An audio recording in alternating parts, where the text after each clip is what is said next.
Alright, yeah, welcome back to some more Magic Duels. This week we're going to be taking a look at a mono blue Gearseeker Serpent deck sent in to us by Facepuncher, so thank you very much for the deck. Alright, let's have a look at the deck list itself. It's based around a single creature card, and the rest of the deck is a build around for that kind of thing. So here's Gearseeker Serpent, 7 mana with 2 blue. Creature Serpent 5/6. Gearseeker Serpent costs 1 less to cast for each artifact you control, and then he has another ability as well that says 5 and a blue, Gearseeker Serpent cannot be blocked this turn. So for 6 mana, you can make it unblockable and get in for 5. So pretty much once this guy's down on the board, you can win in 4 turns if you can make it unblockable. So the basic plan of this deck is to make sure that this cost is never paid, because we're going to use the first ability and build the entire deck around making this as cheap as possible so we can get this guy out really soon, about as soon as turn 4 I believe. So in order to do that we have to play a lot of cheap artifacts. So if we go right to the beginning of the deck, we see the cheapest artifact, Bonesaw. 0 mana, artifact equipment. Equipped creature gets +1/+0 and has an equip cost of 1.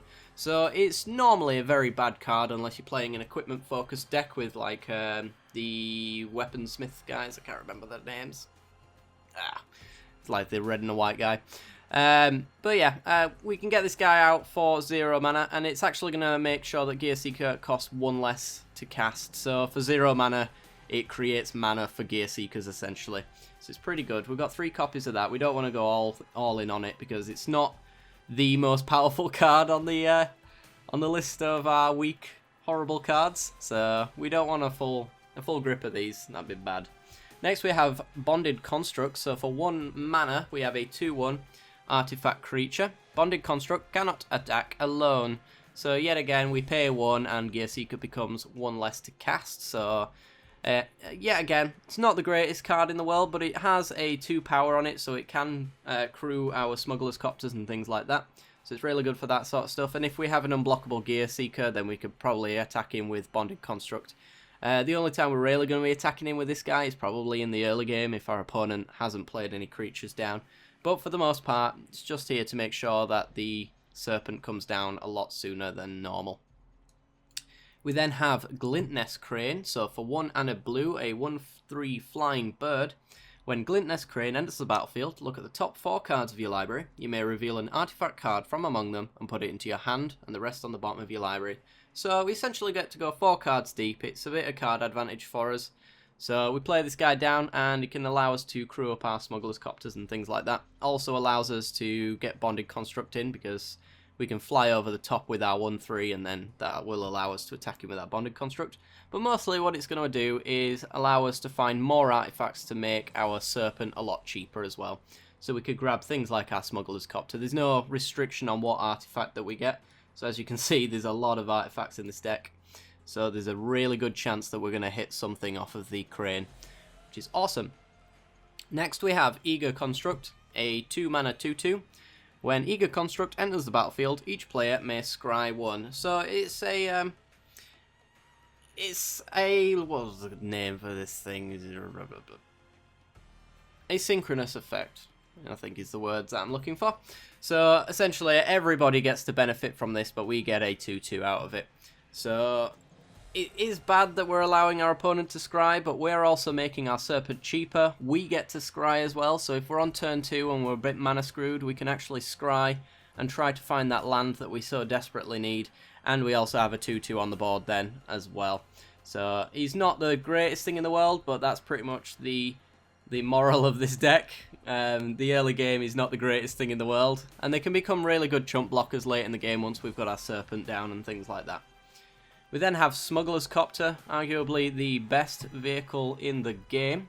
2 mana 3/3 flying. Whenever Smugglers Copter attacks or blocks, you may draw a card. If you do, discard a card. And it has crew 1, which essentially means that every single creature in our deck can crew up the Smugglers Copter. So a 3/3 flying in the air is nothing to turn your nose up at, and it also has the loot effect. So if we go back to our Bonded Constructs that don't look very good because they can't attack, well actually they can crew up Smugglers Copters.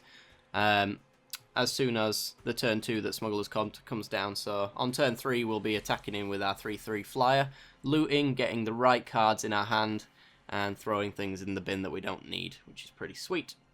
We do then have Alchemist File. I did make a slight change to the deck because previously there was Lupine Prototype in this deck, and I figured it was actually a little bit too unlikely we'd ever get the effect to allow it to attack or block, so I did cut it.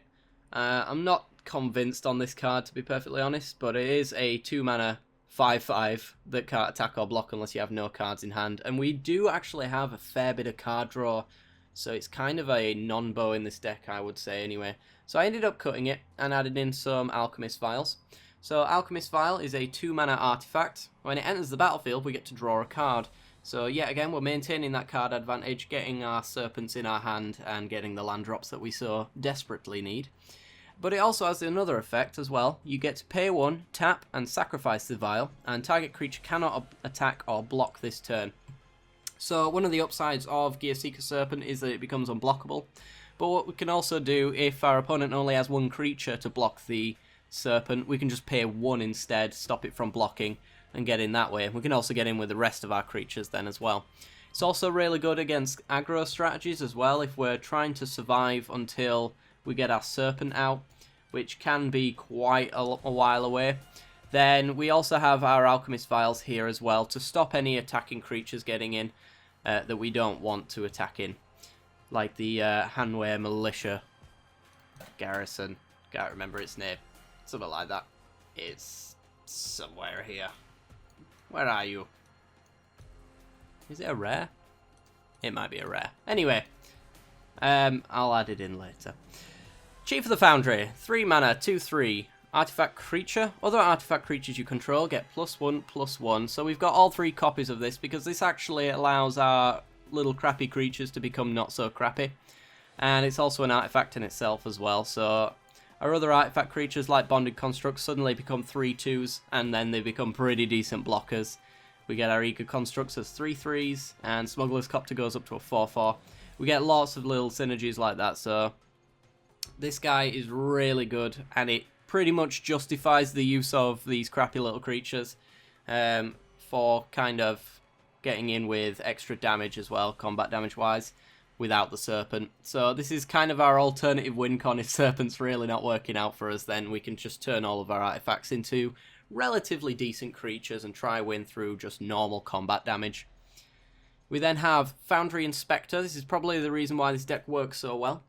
3 mana for a 3/2 artifact creature. Artifact spells cost 1 less to cast. So we can essentially make every single artifact in our deck 1 less to cast for every single Foundry Inspector we have on the field. So if we have 1 on the field, suddenly Bonded Construct is now free.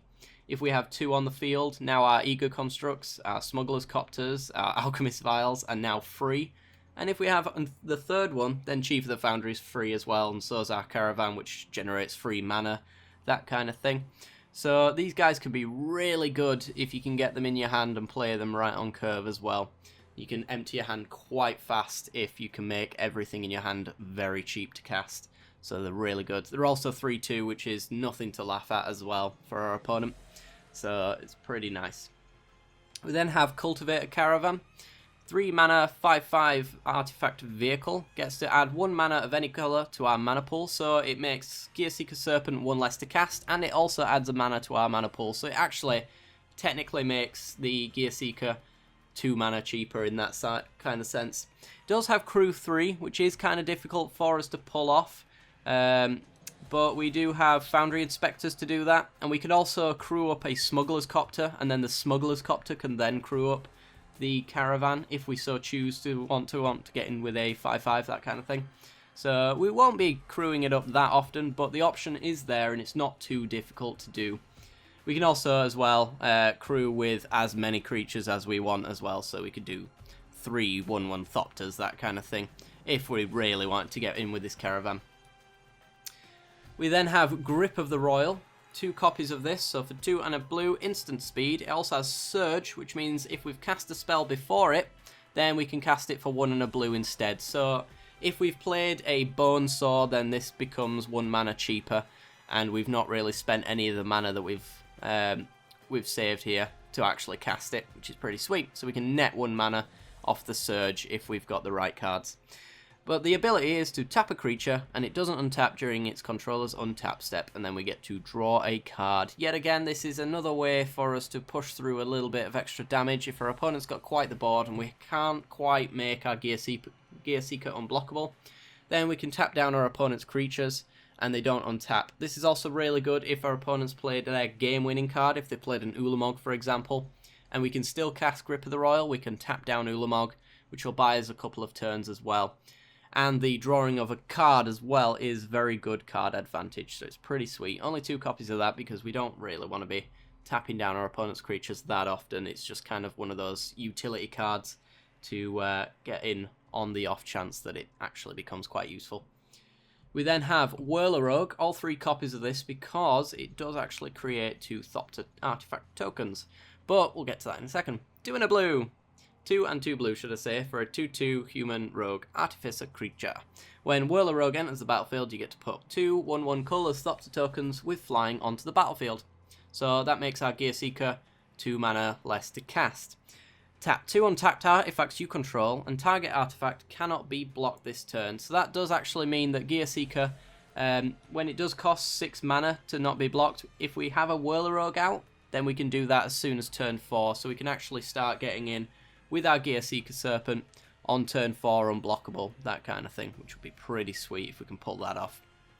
But we can actually really do that with any creature. And then again, all of our crappy artifacts as well, like our Bone Saws and things like that. Our Bone Saws and our Alchemist Files that we won't normally be tapping, we can use them as well. So we don't actually have to tap down artifact creatures in order to make a creature unblockable. So it's really good for that kind of stuff.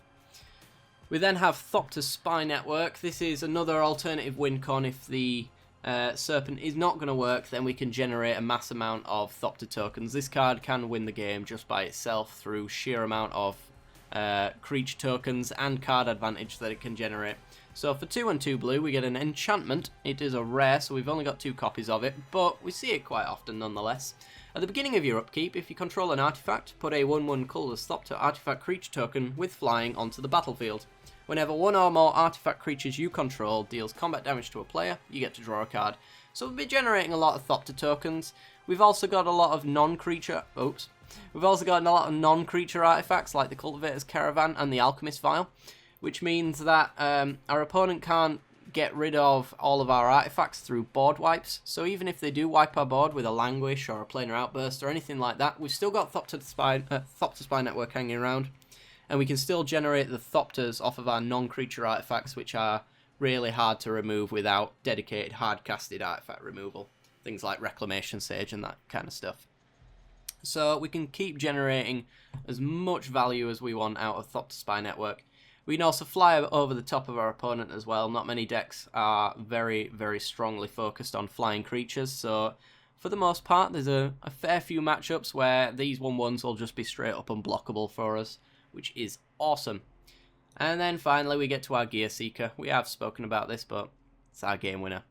Alright, well that's going to be the deck in a nutshell. Let's get on to the mana base. We've got 17 islands. It is mono blue, so we want as many blue sources as possible. Speaks for itself, really.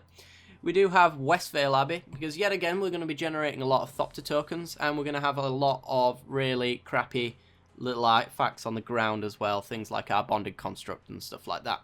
So what can we do with those guys? Well, we can actually sacrifice them and transform them into Ormondal the Profane Prince. Legendary creature Demon, 9/7.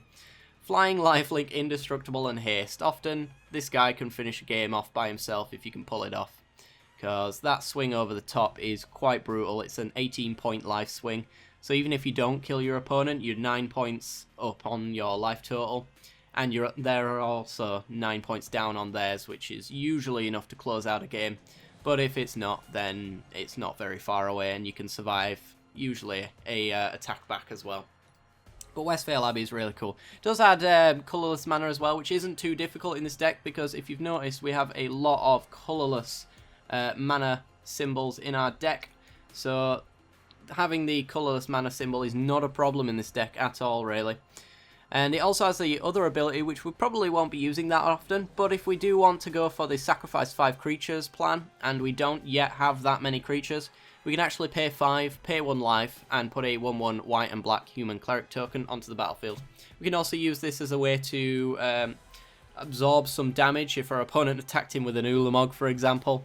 We can pay 1 life and negate the 10 that they're attacking in. So we essentially only take 1 damage as opposed to the 10 we would normally be taking, so that we can chump block with a white and black human cleric token. We then have Ruins of Oren Reef. Yet again, this is another colourless mana source, but this one enters the battlefield tapped, which is a bit annoying. However, it does have a very good upside. We get to put a 1/1 counter on target colourless creature that entered the battlefield this turn, and as I mentioned before, we have a lot of colourless creatures in our deck, so there are a lot of targets for this. And it can make some of our weaker artifacts a little bit more powerful, a little better at blocking, that kind of stuff. And finally, we have 1 copy of Inventors Fair. Legendary land. At the beginning of your upkeep, if you control 3 or more artifacts, you gain 1 life. Very likely to happen, so this is a good source for life gain against aggressive decks and burn and that kind of thing. It does add a colourless mana to our mana pool, but yet again, it's not that much of a problem. The best thing about this card, though, is that we can pay 4 mana, tap it, sacrifice Inventors Fair, and search your library for an artifact card, reveal it, and put it into your hand. Then shuffle your library. And you can only activate this if you have 3 or more artifacts, which is not a problem for us. So for 4 mana, we can pretty much go get any kind of artifact that we want. We can get a Foundry Inspector, so we can make our hand cheaper. We can get a Cultivator's Caravan, so we can ramp into more mana. We can get Chief of the Foundry if we want to push through extra damage that our opponent won't expect. We can even grab an Alchemist File if we're trying to be very much on the back foot and we want to stop our opponent from attacking in with a specific creature. There's a lot of opportunity for the Inventors Fair to have a lot of value in here. Anyway, guys, that's going to do it for the deck. Be sure to check out the matches that should be following very shortly. There'll be a link to it at the end of the video, so stay tuned for that. If you enjoyed the video, then be sure to leave a like. It helps me out a great deal. Lets me know you're enjoying this series. I do have a quick update at the beginning of the matches as well, so if you want to check that out, it'll inform you about what's going to happen on the channel over the next week or 2. If you haven't already subscribed, then be sure to do so immediately. The button is right below this video. And if you have and haven't already, then be sure to hit the bell icon right next to the subscription button. It'll notify you when I release a new video. Alright guys, hope you enjoyed the video, and I'll see you next time. Bye bye.